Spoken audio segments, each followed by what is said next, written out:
नमस्कार मित्रांनो, आज आपण Q&A सेशन बघणार आहोत आमच्या चॅनलवरती. आता खूप सारे प्रॉब्लेम असतात तुमच्या आयुष्यामध्ये, फिजिकल असो, मानसिक असो, किंवा काय असे प्रॉब्लेम्स असतील. तर त्यातला एक प्रॉब्लेम मी डिस्कस करणार आहे, जो माझ्या बाबतीत घडला होता. 31 डिसेंबरला मी ट्रिपला गेले होते, मस्त एन्जॉय केला, मस्ती केली फॅमिलीसोबत, फ्रेंड्ससोबत. पण मी जेव्हा घरी आले त्याच्यानंतर माझं रुटीनच ब्रेक झालं. व्यायाम होईनासा झाला, मेडिटेशन माझं होतच नाही. तर मला आता माझ्या मूळ रुटीनला मला परत यायचं आहे. तर मी दिग्विजय यांना विचारते की मी कशी येऊ माझ्या मूळ रुटीनला. फारच छान प्रश्न विचारला आहे. काय असतं, आपण एखादी रुटीन ठरवलेलं असतं किंवा गोष्ट ठरवलेली असते, ती कुठेतरी आपल्या मेमरीमध्ये स्टोअर असते. आणि जेव्हा पण आपण असं एखादं सेलिब्रेशन करतो, बाहेरगावी जातो किंवा लोक आता आय टीवाले असतात, ते सोमवार ते शुक्रवार काम करतात, शनिवार रविवार त्यांना सुट्टी असते आणि सोमवारी त्यांना काम करणं अवघड होतं. तर हे खूप नैसर्गिक आहे आणि हे नॅचरल आहे. आपण याच्यावरती काय करू शकतो, तर पहिलं तर आपलं समजून घ्यायला पाहिजे हा प्रॉब्लेम नक्की काय आहे. तर हा प्रॉब्लेम आहे आपल्या मेमरीचा. आपण आपलं रुटीन आहे तेच विसरून जातो. त्यामुळे ते रुटीन आपल्याला आठवण्यासाठी एकतर मेहनत घ्यावी लागते आणि त्याच्यामुळे आपल्याला खूप कष्ट पडतात. ही एक गोष्ट आहे. त्याच्यामुळे मी तुम्हाला आता हे आठवण्यासाठी मी 2 प्रकारे याचं सोल्युशन सांगेन तुम्हाला. एकतर प्रिकॉशन आणि क्युअर. तर पहिलं आपण क्युअर बघूया, की समजा जर आता तुमचं जर रुटीन बिघडत असेल, याचा अर्थ तुम्ही एक सिस्टीम बनवलेली नाही आहे. तर जर ही तुम्ही सिस्टीम बनवली नसेल तर ती सिस्टीम बनवणं गरजेचं आहे. पण जर सिस्टीम बनवली नसेल तर मी तुम्हाला हे सांगतो की क्युअर काय करायचं याच्यावरती, की तुम्ही बाहेरगावी गेलात, त्याच्यामुळे तुमचं रुटीन बिघडलं, तर परत आल्यानंतर आपल्याला काय काय कामं करायची आहेत हे तुम्ही लिहून काढा. मग तुम्ही वही आणि पेन घेऊ शकता त्यासाठी, किंवा तुम्ही मोबाईलवरती पण वर्ड डॉक्युमेंट ओपन करून त्यावरती लिहून काढू शकता की मला काय काय कामं करायची आहेत. फॉर एक्झाम्पल, मी प्रोग्रॅमर आहे, तर मी या सगळ्या गोष्टी लिहीन की मला ऑफिसमध्ये जायचं आहे आणि ऑफिसमध्ये जाऊन मला कोणता प्रोग्रॅम करायचा आहे, माझा कोणत्या प्रोजेक्टवरती काम चालू आहे, माझं कोणत्या कलिगसोबत काम आहे, मला आज कोणकोणते मेल पाठवायचे आहेत, कोणते मेल चेक करायचे आहेत, कोणत्या मेलला उत्तर द्यायचे आहेत, याचं एक डिटेल्ड मी लिहीन. मला लिहिणं बरं पडेल मोबाईलवरती, कारण मोबाईल तर आता प्रत्येकाच्या सोबतच असतो. त्याच्यामध्ये वर्ड डॉक्युमेंट्स असतात. शिवाय आपलं व्हॉट्सॲप आहे, आपलं स्वतःचा नंबर असतो, ज्याच्यामध्ये आपण स्वतःलाच मेसेज पाठवू शकतो, जो कोणालाही दिसत नाही आणि त्यामुळे आपण वारंवार सहजपणे त्याला ॲक्सेसही करू शकतो. तर अशा प्रकारे जर तुम्ही सिस्टीम बनवली नसेल, तर अशा प्रकारे स्वतःला मेमराईज करणं, म्हणजे स्वतःला आठवण करून देणं की मला काय करायचं, हा एक चांगला उपाय होऊ शकतो. आणि मी म्हणेन की तुम्ही ही पद्धत फक्त रुटीन खराब झाल्यावरती कशाला, रुटीन चालू असताना पण तुम्ही ही पद्धत चांगल्या प्रकारे वापरू शकता. कारण आपण एकदा ठरवलं की मला काय काय करायचं आहे, की ऑटोमॅटिकली त्या गोष्टी आपण करायला लागतो. कारण आपल्या मेंदूला जास्त कष्ट करावे लागत नाहीत की काय करायचं हे ठरवायला, पहिली गोष्ट. आणि दुसरी गोष्ट म्हणजे आपण ॲक्च्युली जेव्हा ती करू तेव्हा आपल्याला जास्त मेहनत घ्यावी लागणार नाही, कारण आपण ऑलरेडी ठरवलेलं आहे काय करायचं आहे आणि कसं करायचं आहे ते. तर एकतर हे ढोबळमानाने लिहून ठेवणं फार गरजेचं आहे. आता हे झालं, मी तुम्हाला क्युअर सांगितलं की तुम्ही सिस्टीम बनवली नसेल तर. पण तुम्हाला हा प्रॉब्लेम होऊच नाही यासाठी गरजेचं आहे ते एक सिस्टीम बनवणं. सिस्टीम कशासाठी, तर मला ही सवय लागावी यासाठी ही सिस्टीम.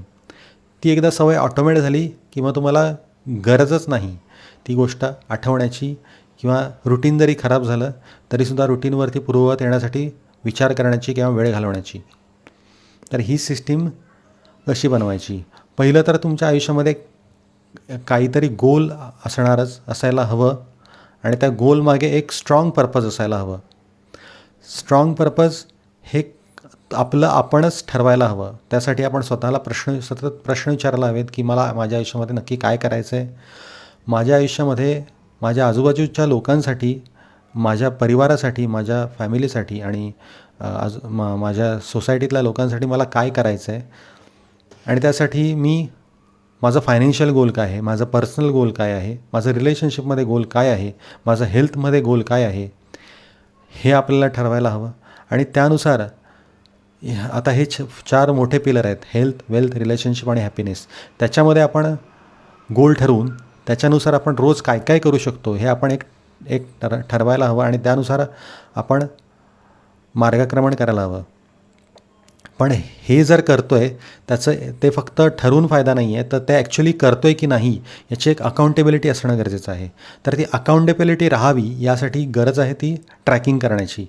तर तुम्ही याच्यामध्ये वेगवेगळ्या प्रकारे आपण अकाउंटेबिलिटी ठेवू शकतो, की जसं मी माझ्या मित्राला सांगेन मी आज या गोष्टी करणार आहे आणि मी त्या झाल्यावरती मी तुला कळवेन की मी या गोष्टी करेन झाल्या म्हणून. त्यामुळे एक अकाउंटेबिलिटी राहील. आता हल्ली लाईफ कोच पण असतात जे अकाउंटेबिलिटी ठेवतात, पण त्यासाठी आपला फी भरायला लागते, पैसे भरायला लागतो.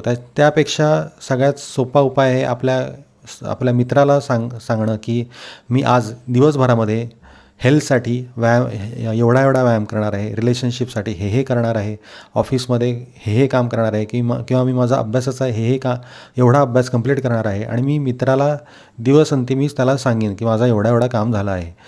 आणि अगदीच मित्राला तशा प्रकारचे मित्र तुमचे नसतीलच, तर एक उपाय आहे की स्वतःसोबतच अकाउंटेबिलिटी ठेवायची. स्वतःसोबत अकाउंटेबिलिटी ठेवायची असेल तर त्यासाठी तुम्हाला डॉक्युमेंट ठेवायला लागेल. एकतर एक्सेल शीट हे एक चांगलं माध्यम आहे. आता सध्या गुगलवरती 15 GB मिळतो आपल्याला ड्राईव्हवरती. तर तुम्ही गुगलवरती एक्सेल शीट बनवून तुम्ही कुठूनही ॲक्सेस करू शकता. ती तुमच्या लॅपटॉपमधून किंवा मोबाईलमधून ॲक्सेस करू शकता. ज्या एक्सेल शीटमध्ये तुम्ही तुमचे गोल ठरवू शकता. फॉर एक्झाम्पल माझा हेल्थचा गोल आहे, त्यासाठी मी पुशअप मारायचे ठरवले आहेत.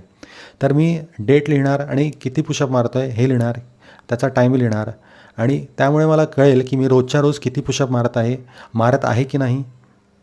आणि मी हेल्थसाठी माझं जे गोल ठरवलं आहे त्यासाठी मी योग्य प्रकारे योग्य मार्गाने जात आहे की नाही जात आहे.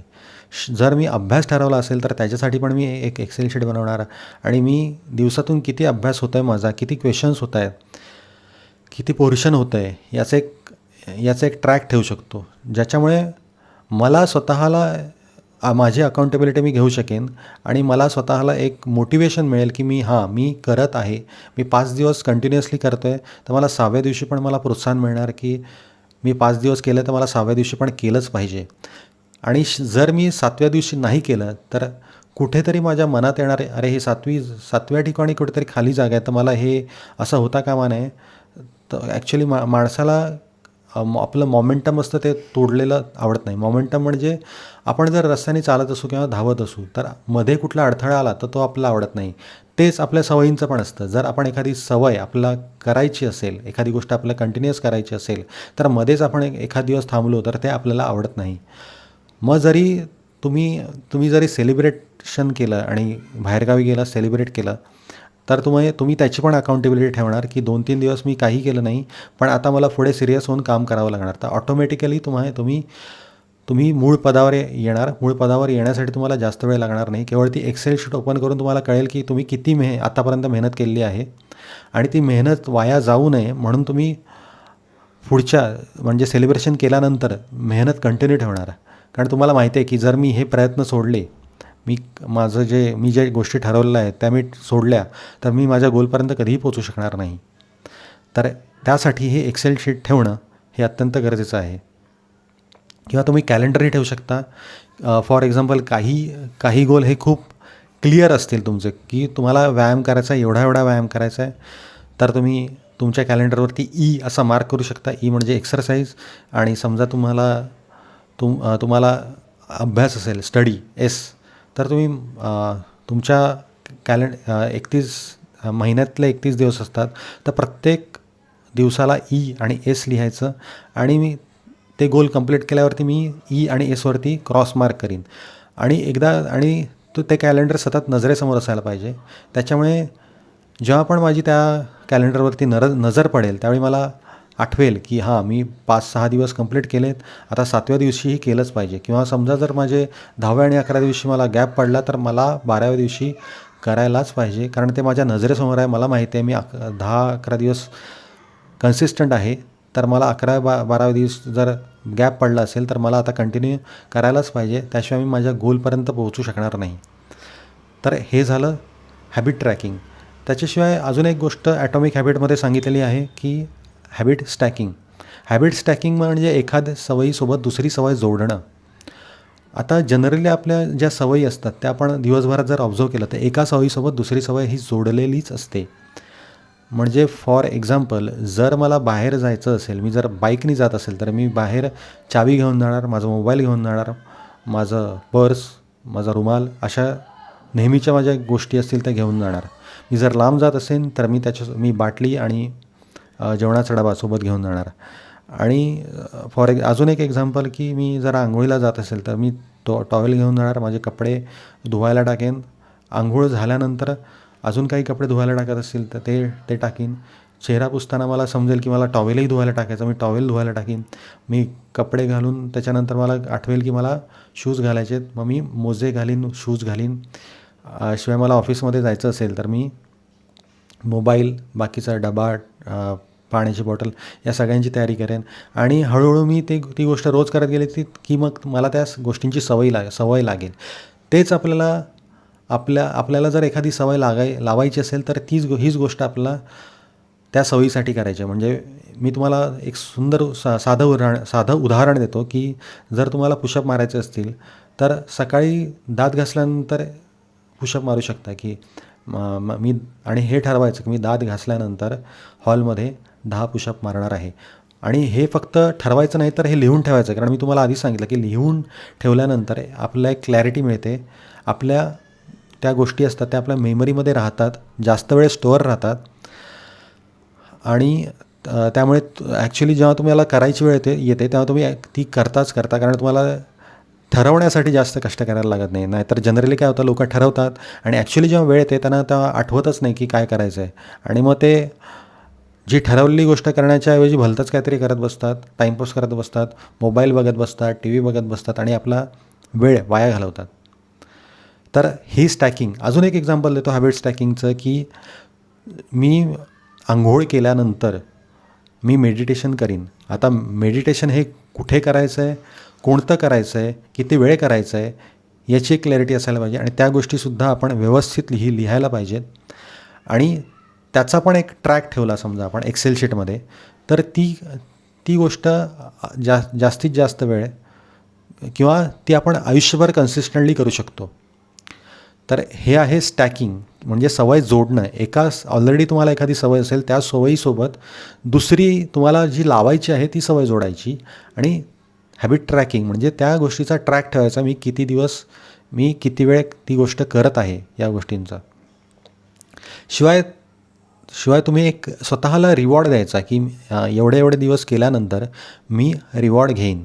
म्हणजे फॉर एक्झाम्पल, जरी तुम्ही ट्रिपला जात असाल तर तुम्हाला माहिती आहे की तुम्ही 31 डिसेंबर आहे, तुम्ही ट्रिपला जात आहात किंवा एखादा सण आहे किंवा लग्न आहे तर तुम्ही लग्नाला जाणार आहात. तर तो दिवस सोडून बाकीचे दिवस मी कंटिन्युअस जर मी काम केलं, मी जर फॉर एक्झाम्पल मेडिटेशन ठरवलं आहे तर मी मेडिटेशन केलं, जर मी एक्सरसाइज केलं 20 दिवसांसाठी किंवा 21 दिवसांसाठी, तर मी स्वतःला एक रिवॉर्ड देईन. मग तो रिवॉर्ड थोडा एक्सायटेड असायला पाहिजे, शिवाय खिशाला परवडणारासुद्धा असायला पाहिजे. आणि ती घेताना असं एक्साइटमेंट असायला पाहिजे. तर त्यामुळे काय होतं की जेव्हा पण आपण ती गोष्ट ठरवू आणि तो रिवॉर्ड माहिती आहे मला हा रिवॉर्ड घ्यायचा आहे, त्यावेळी मला ती गोष्ट करण्यासाठी प्रोत्साहन मिळणार की मला माहिती आहे की मला 20 दिवसानंतर मला एक रिवॉर्ड घ्यायचा, तर ती गोष्ट करण्यासाठी मला एक ऑटोमॅटिकली प्रोत्साहन मिळेल. शिवाय तो रिवॉर्ड घेताना आपलं मेंदूचं वायरिंग असं होतं की मी एवढे दिवस प्रयत्न केले आणि त्यासाठी मी स्वतःला रिवॉर्ड देतो आहे, त्याच्यामुळे डोपामाइन सिक्रेट होतं आणि मी जी गोष्ट केलेली आहे ती मला परत करण्याची इच्छा होते. कारण आपल्या मेंदूमध्ये एक रिवॉर्ड सिस्टीम असते. ज्या गोष्टीमुळे आपल्या मेंदूला छान वाटतं, रिवॉर्ड मिळतो, ती गोष्ट तो अधिकाधिक करतो. मग जर तुम्हाला जी सवय ठरवलेली आहे, जी तुम्हाला गोलकडे घेऊन जाणारी आहे, त्या गोलसाठी जर तुम्ही स्वतःला रिवॉर्ड दिलं तर ती गोष्ट तुम्हाला अधिकाधिक करण्याची निश्चितच इच्छा होणार. तुम्ही ती गोष्ट करणार आणि ती सवय बनत जाणार तुमची.